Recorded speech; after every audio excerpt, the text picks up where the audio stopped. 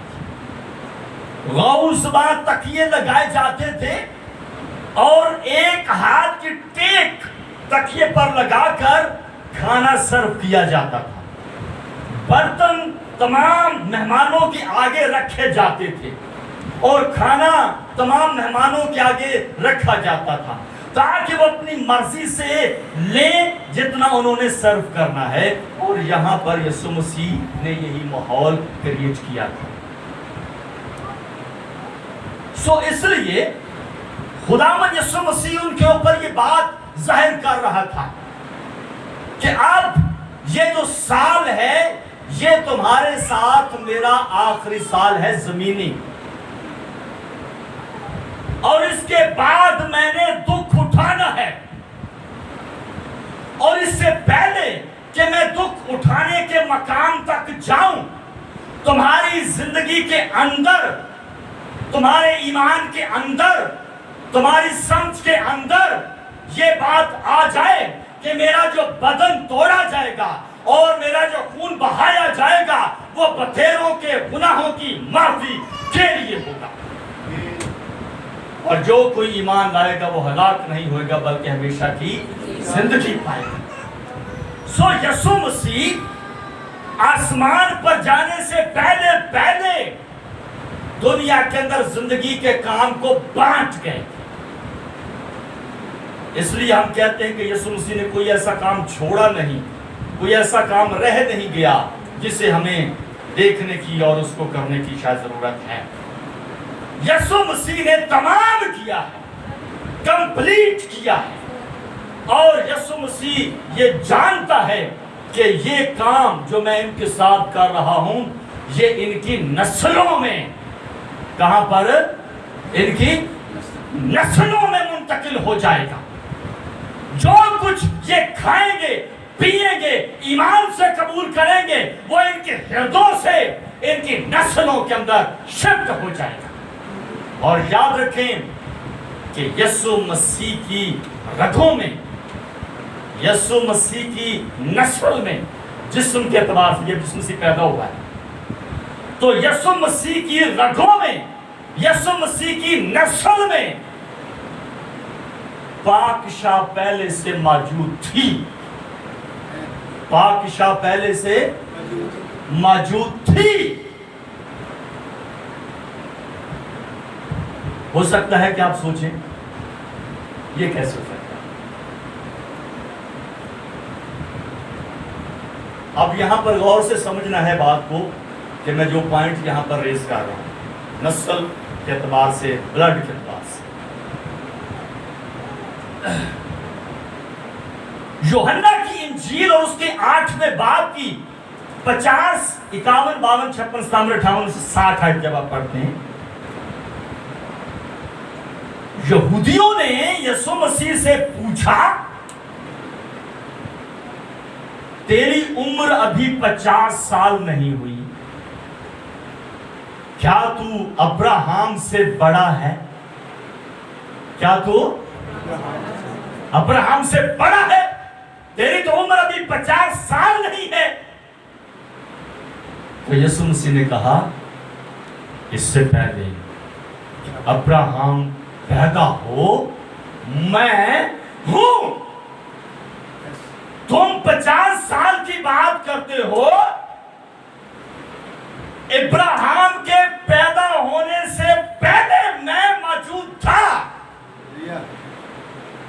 اور تمہیں پتا ہے کہ ابراہم میرا دن دیکھنے کا آرزو مند تھا, مشتاق تھا. تو انہوں نے کہا اچھا تو پھر, تو یسوع مسیح نے کہا کہ اس نے مجھے دیکھا اور میں نے اس کو دیکھا. کے لیے سمجھنا یہ بات بڑی مشکل ہے. شاید آپ کے لیے, ہمارے لیے بھی بات یہ بڑی مشکل ہے سمجھنا. لیکن یسوع مسیح نے پتہ یہ کیوں کہا کہ یسوع مسیح نے کب دیکھا ابراہم کو, اور ابراہم نے کب دیکھا یسوع مسیح کو. ابھی میں ٹچ کروں گا نا بات کو تو آپ کے سمجھ میں آ جائے گا ایک دم.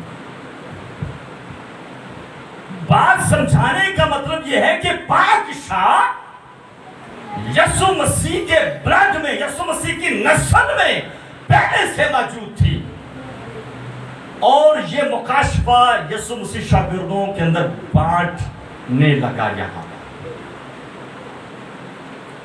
پیدائش کی کتاب اس کا 14واں باب پڑھتے ہیں. پیدائش کی کتاب اس کے 14ویں باب کے اندر جب ابراہم بادشاہوں سے لوٹ کا مال لے کر واپس آیا تو اس کی میزبانی ایک شخص نے کی تھی. اس کا کیا نام تھا؟ ملکے. کیا نام تھا؟ کیا نام تھا؟ ملکے صدق. پیدائش کی کتاب 14 باب میں. پاسٹر صاحب جانتے اگرچہ آپ مطالعہ کیجئے گا. ابراہم واپس آیا اور سامنے سے ایک شخص اس کی میزبانی کرنے آ گیا. ویلکم, خوش آمدید. اور وہ ملکے صدق تھا. ملکے صدق کے ہاتھ میں پتہ ہے کیا تھا؟ پڑھ لیں, پڑھ لیں, پڑھنے سے میرے زیادہ سمجھ آ جائے گی. ملکے صدق کے ہاتھ میں ایک چیز تھی. پیدائش کی کتاب کے 14ویں باب کے مطابق, جی ہاں پڑھیں گے 14واں باب.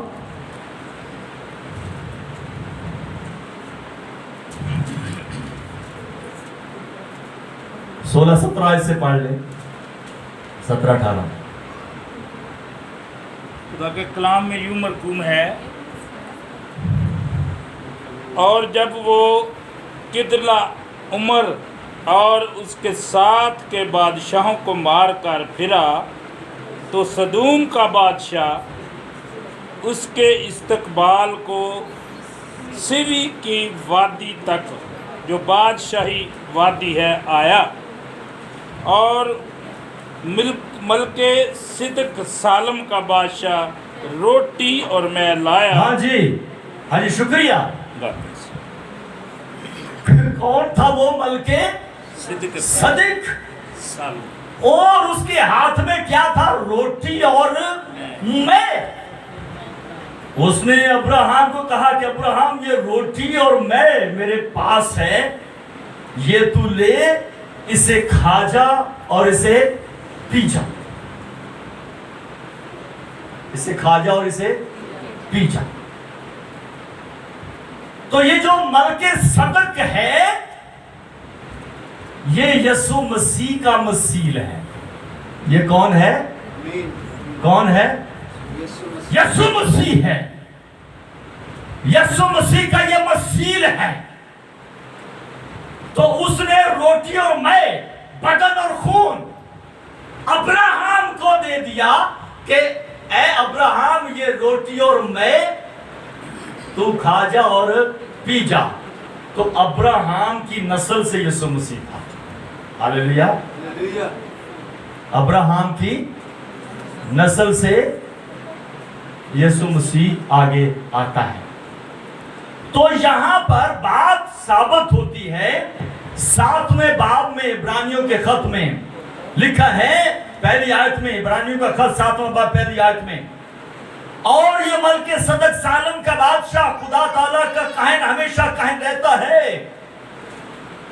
جب ابراہم بادشاہوں کو قتل کر کے واپس آتا تو اسی نے اس کا استقبال کیا اور اس کے لیے برکت چاہی. اسی کو ابراہم نے سب چیزوں کی دہیکی دی.